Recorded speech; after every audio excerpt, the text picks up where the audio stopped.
হ্যাঁ ৯.৫ থেকে একজন স্টাফ আর কি সবসময় ২-৩ বছর হয়েছে, ১.৫-২ বছর হয়েছে ৯.৫ কাজ করে।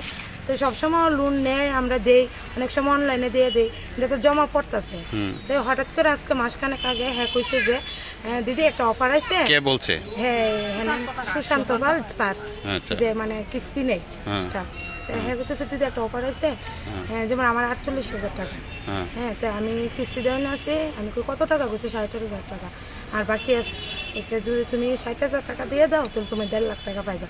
আগে আমি ৮০ না ১ লাখ টাকা জানি নিয়েছিলাম, ওইটা কাটে তারপর দিই। তো হঠাৎ করে কইছে, আমি কই সবসময় তো যেহেতু নেই অনলাইনে যেই এটা জমা করে, যেহেতু আমরাও বিশ্বাস করছি যে না এই টাকাটা শিওর জানে আমরা পাইবো, এমন অফার আইছে না। আর হ্যাঁ কইতেছে যেহেতু যে আচ্ছা ঠিক আছে। তারপরে দিছি হ্যাঁ টাকাটা ক্যাশ দিছি কিছু, অনলাইন দিছি কিছু। দেওয়ার পরে তো কয়েকদিন পরে হ্যাঁ আমি ফোন করি যে কি হয়েছে তুমি টাকাটা দিয়ে, আমরা লোনটার কোনো খবর নাই। হ্যাঁ কইছে দিদি এই টাকাটা তো তোমার একবার তোমার সিভিল খারাপ। আমি কি আর সিভিল খারাপ, আমি তো সবখান থেকে টাকা নিতেছি, কোনখান থেকে তো আমার সিভিল খারাপ না। তারপরে হ্যাঁ ফোন করি, হ্যাঁ কো দিদি কালকে হয়ে যাবো গা সিভিল খারাপ দিকে আপনার, আমি একটা অ্যাপ্লিকেশন পাঠাইতেছি, যারা ভালো কিস্তি দেয় তারা টাকাটা আপনার টাকাটা ঢুকে যাবে।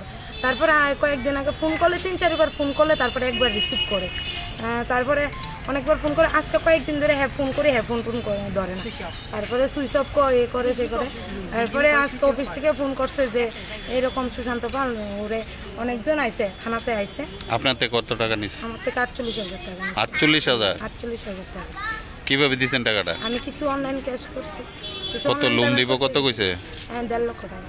আগে আসলে আমার ৮০,০০০ টাকা, এটা কাটায় তারপরে ১.৫ লক্ষ টাকা। আপনার নাম? মন্ত্রী দেব। বাড়ি? সমন্বয়।